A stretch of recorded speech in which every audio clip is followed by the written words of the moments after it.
R Sreejith കൂടിയുണ്ട്. ശ്രീജിത്ത്, 3 പേരുടെ പേരുകൾ നമ്മൾ ആദ്യം മുതൽ കേൾക്കുന്നതാണ്. വി.ഡി. സതീശൻ, കെ.സി. വേണുഗോപാൽ, രമേശ് ചെന്നിത്തല. അതിലിപ്പോൾ കെ.സി. വേണുഗോപാൽ MLA-മാരുടെ അഭിപ്രായം നോക്കുകയാണെങ്കിൽ അദ്ദേഹത്തിന് തന്നെയാകും മുൻതൂക്കം എന്നുള്ളതിൽ സംശയമില്ല. അദ്ദേഹത്തിന് ലഭിക്കുന്ന സ്വീകരണം ഡൽഹിയിൽ നമ്മളത് കണ്ടുകൊണ്ടിരിക്കുകയുമാണ്. കൂടിക്കാഴ്ചകൾ നിർണായകമായത് ആരംഭിക്കാനിരിക്കുന്നു ഡൽഹിയിൽ. അതിനിടെ ഇപ്പോൾ രമേശ് ചെന്നിത്തല സംസാരിക്കുമ്പോൾ അദ്ദേഹം തന്റെ ഒരു സീനിയോറിറ്റിയെക്കുറിച്ച് എടുത്തു പറയുന്നു. MLA-മാരുടെ അഭിപ്രായം എന്നുള്ളതിനേക്കാൾ അപ്പുറത്തേക്ക് ചില ഫാക്ടേഴ്സ് അവിടെ പ്രവർത്തിക്കേണ്ടതുണ്ട് എന്ന് അദ്ദേഹം പറയുകയാണ്.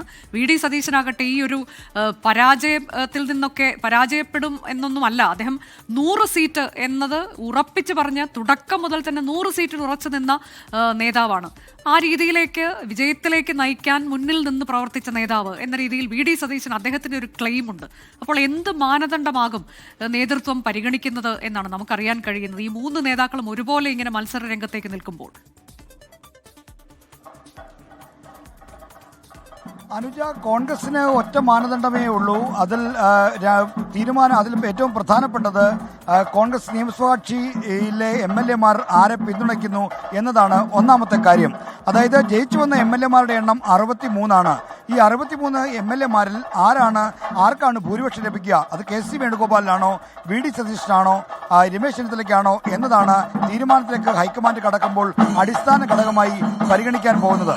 അവിടെ തന്നെ കെ.സി. വേണുഗോപാലിനാണോ, രമേശ് ചെന്നിത്തലയ്ക്കാണോ, സതീശനാണോ പിന്തുണ എന്നതിനെ ആശ്രയിച്ചായിരിക്കും തീരുമാനം വരുന്നത്. ഇപ്പോഴത്തെ ലഭിക്കുന്ന വിവരമനുസരിച്ച് ഈ ഭൂരിപക്ഷം പേരും കെ.സി. വേണുഗോപാലിനെ പിന്തുണയ്ക്കാൻ സാധ്യതയുണ്ട് എന്ന് പറയപ്പെടുന്നു. എന്നാൽ തീരുമാനത്തിലേക്കും മറ്റും കടക്കുന്ന ഘട്ടത്തിൽ എന്തെങ്കിലും മാറ്റം വരുമോ എന്ന് കണ്ടറിയേണ്ടിയിരിക്കുന്നു. ഈ MLA-മാരുടെ തീരുമാനം അറിഞ്ഞ ശേഷം നിരീക്ഷകർ ഹൈക്കമാൻഡ് റിപ്പോർട്ട് നൽകും. അതിനുശേഷമായിരിക്കും ഹൈക്കമാൻഡ് തീരുമാനമെടുക്കുക. അങ്ങനെ വരുമ്പോൾ ഹൈക്കമാൻഡ് മറ്റു ഘടകങ്ങൾ കൂടി, അതായത് എല്ലാവരെയും കൂട്ടിയോജിപ്പിച്ച് കൊണ്ടുപോകാൻ കഴിയുന്ന നേതൃത്വമാണോ, അല്ലെങ്കിൽ പുതിയ ഇപ്പോഴത്തെ സാഹചര്യം പ്രയോജനപ്പെടുത്തി രാഷ്ട്രീയമായി മേൽക്കൈ ഉണ്ടാക്കാൻ കഴിയുന്ന തരത്തിൽ ഇടപെടൽ നടത്താൻ കഴിയുന്ന ആളാണോ തുടങ്ങിയ ഘടകങ്ങളെല്ലാം പരിശോധിക്കും. അവിടെ സീനിയോറിറ്റിയും അവിടെ കഴിവും പ്രാപ്തിയും എല്ലാം ഒരു ഘടകമാകുമെന്ന കാര്യം ഉറപ്പാണ്. അങ്ങനെ വരുമ്പോൾ 3 പേർക്കും വലിയ സാധ്യതകളുണ്ട്. അതിൽ ഹൈക്കമാൻഡ് തിരഞ്ഞെടുക്കുന്ന പേരുകൾക്ക് അടിസ്ഥാനമാവുന്നത് MLA-മാരുടെ പിന്തുണയായിരിക്കും.